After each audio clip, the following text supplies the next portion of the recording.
தமிழகத்தை பொறுத்தவரை இனி வருகின்ற நாட்களில் எந்தெந்த மாவட்டங்களுக்கு கனமழை வந்து பதிவாக வாய்ப்புள்ளது. இன்னும் அது மட்டும் இல்லாமல் இந்த மழையை பொறுத்தவரை இன்னும் எத்தனை நாட்களுக்கு பதிவாக வாய்ப்புள்ளது. அது சொல்ல பார்க்க போறோம். நீங்க நம்ம சேனலை சப்ஸ்கிரைப் பண்ணாம இருந்தீங்கன்னா, மறக்காம லைக் பண்ணிக்கோங்க, சப்ஸ்கிரைப் பண்ணிக்கோங்க. உங்க நண்பர்களுக்கு தெரியப்படுத்த ஷேர் பண்ணுங்க. தமிழகத்தில் ஓரிரு இடங்களில் மழை பெய்துள்ளது. புதுவை மற்றும் காரைக்கால் பகுதிகளில் மிக லேசான மழை பதிவாகியுள்ளது. அடுத்த 7 தினங்களுக்கான வானிலை முன்னறிவிப்பு மற்றும் எச்சரிக்கை. தென்கிழக்கு அரபிக்கடல் பகுதிகளில் ஒரு வளிமண்டல கீழடுக்கு சுழற்சி நிலவுகிறது. இதன் காரணமாக 30ஆம் தேதி தமிழகத்தில் ஒரு சில இடங்களிலும், புதுவை மற்றும் காரைக்கால் பகுதிகளிலும் லேசான மழை முதல் மிதமான மழை பெய்யக்கூடும். 31ஆம் தேதி தென் தமிழகத்தில் ஒரு சில இடங்களிலும், வட தமிழகத்தில் ஓரிரு இடங்களிலும், புதுவை மற்றும் காரைக்கால் பகுதிகளிலும் லேசான மழை முதல் மிதமான மழை பெய்யக்கூடும்.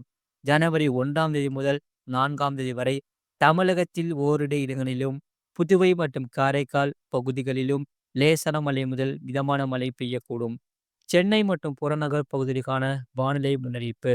அடுத்த 24 மணி நேரத்தில் வானம் ஓரளவு மேகமூட்டத்துடன் காணப்படும். நகரின் ஒரு சில பகுதிகளில் லேசான மழை முதல் மிதமான மழை பெய்யக்கூடும். அதிகாலை வேளையில் லேசான பனிமூட்டம் காணப்படும். அதிகபட்ச வெப்பநிலை 29 முதல் 30 டிகிரி செல்சியஸ் ஊட்டியும், குறைந்தபட்ச வெப்பநிலை 23 முதல் 24 டிகிரி செல்சியஸ் ஊட்டியும் இருக்கக்கூடும்.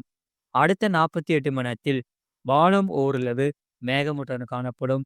நகரின் ஒரு சில பகுதிகளில் லேசான மழை முதல் மிதமான மழை பெய்யக்கூடும்.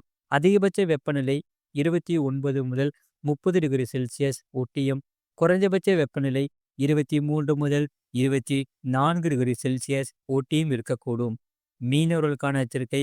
தமிழக கடலோர பகுதிகளில் 31ஆம் தேதி முதல் ஜனவரி 2ஆம் தேதி வரை தென் தமிழக கடலோர பகுதிகள், மன்னார் வளைகுடா மற்றும் குமரி கடல் பகுதிகளில் சூறாவளி காற்று மணிக்கு 35 முதல் 45 கிலோமீட்டர் வேகத்திலும், இடையிடையே 55 கிலோமீட்டர் வேகத்திலும் வீசக்கூடும்.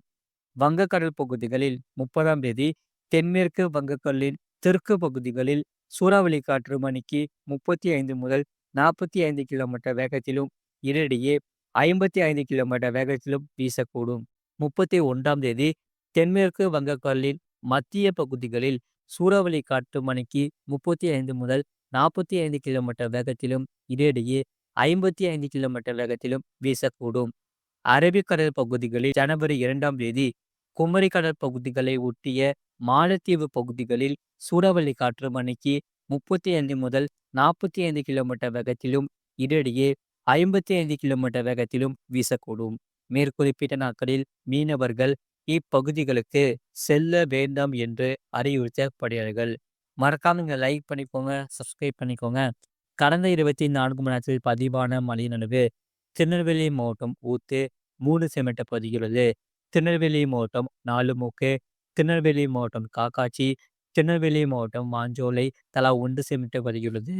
கடந்த 24 மணி நேரத்தில் பதிவான வெப்பநிலை பொறுத்தவரை அதிகபட்ச வெப்பநிலை கன்னியாகுமரியில் 33.2 டிகிரி செல்சியஸ் பதிவாகியுள்ளது மற்றும் குறைந்தபட்ச வெப்பநிலை பொறுத்தவரை ஈரோட்டில் 16.2 டிகிரி செல்சியஸ் பதிவாகியுள்ளது.